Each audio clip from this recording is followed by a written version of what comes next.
Hello po sa inyong lahat. Narito po ako sa taniman namin ng asola. Alam niyo po ba yung asola? Yung asola po ay mayaman po siya sa protein at sa iba't ibang vitamins para po sa mga alagang hayop natin. Gaya po ng manok, gansa o kaya baboy. Pwede rin po ito sa tilapia. So ngayon po ay kukuha po ako ng ipapakain ko po sa tilapia at sa manok. Yung mga hindi po nakakaalam or nakakakilala ng asola, sana po ay tapusin mo po ang aking video para malaman mo po kung paano ito ipakain sa mga alagang hayop.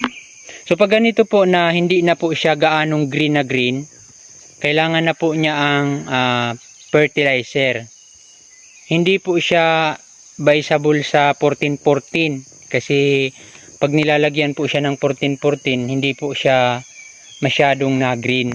Ang nilalagay na lang po dito yung ipot din po ng manok na medyo tuyo-tuyo na siya, saka po siya na green. Ganyan po yung basihan ko pagka halimbawa po ay hindi na po siya gaanong green, maglalagay na po ako ng fertilizer. So ngayon po magkukuha na po ako ng pampakain sa manok at sa tilapia.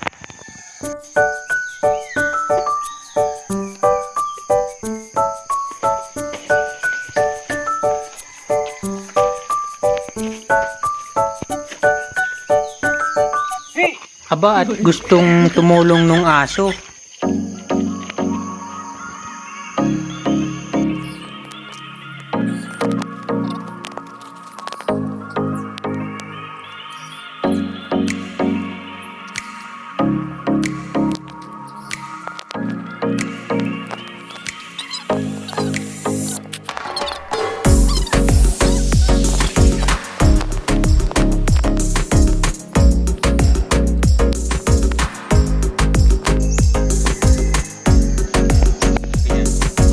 So, bago po ang lahat, ito po yung asola, ito po yung kinuha ko. Since malalaki po siya, kailangan po siyang liit-liitin kasi hindi po yan makakain ng tilapia or ng mga manok kasi sobrang laki niya po. Matataba po kasi yung asola, ayan. So, liliit-liitin ko po yan.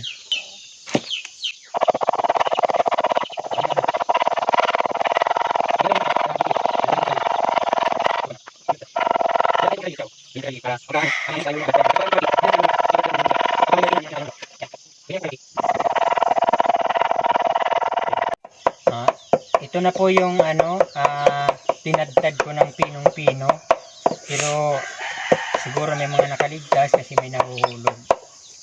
Matipid po itong pagkain ng alagang hayop natin kasi po pag sa manok, pwede mo po siyang haluan ng ata. Yung pagka nagpapamuli po ng palay, kinukuha po yung ata. Yun po yung ihahalo mo dito. Usually po hindi na siya gaanong green kasi yung mga ugat niya po ay itim. Pero pagka ganito po na binahog mo siya sa tilapia, yung mga ugat po nila nalubog naman. Yung green po yung kinakain ng tilapia.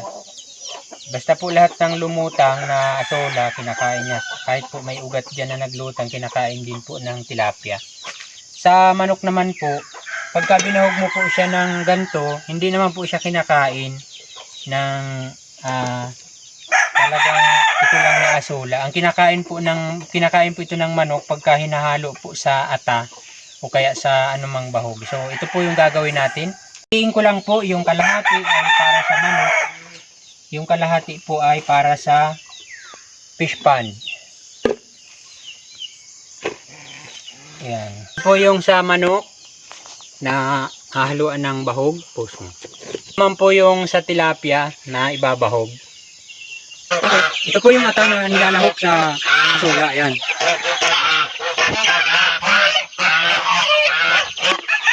Tapos yung kulang ganito.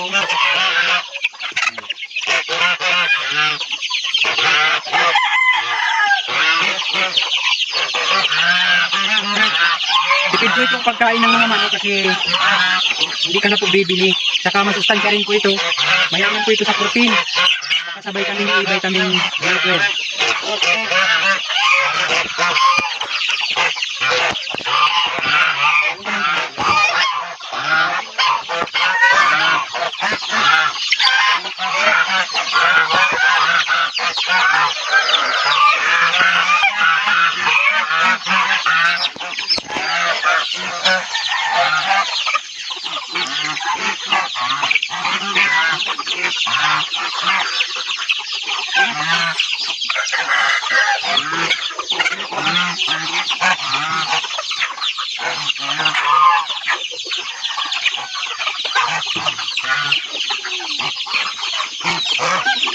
ayan, mamaya po titingnan natin kung ito po ay ubos na. Babalikan natin after nating makapakain ng tilapia. So, ito na po yung asola na ibabahog ko. Ayan, ito na po yung asola.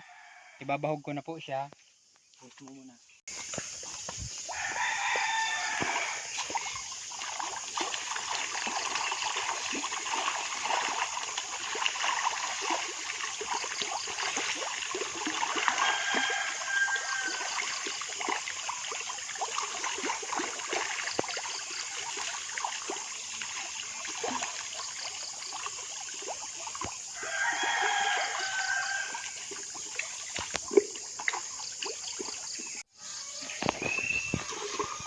Ayan, tapos na po ako maglagay ng asola.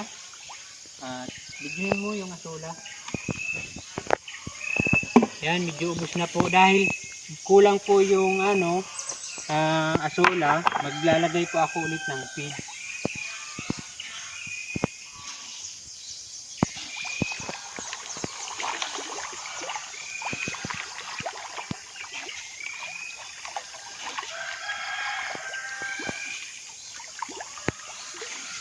Sa dami po kasi nito, kulang na kulang po yung asola.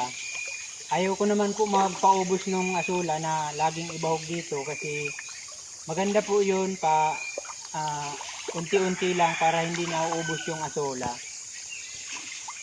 After po nating magpakain ng isda, titingnan natin yung bahog nating asola kung ayan, halos nakasapi na lang po sa bahugan nila. Kunti na lang. Pero hindi po makabuelos yung mga manok kasi inaano po sila ng gansa oh. Ayaw silang pakainin ng gansa. Hindi pa po tapos magkain yung manok. Ngayon po ang gagawin ko para makakain po yung manok, magsisiparate po akong bahog dito para mas madali po yung maubos kasi marami din pong hindi nakakakain pa oh. Pag umalis po dyan yung gansa, yung manok na po yung kakain dyan. So yan lamang po. Maraming salamat po. Sana may natutunan ka po sa aking video. Maraming salamat pong muli. God bless you po.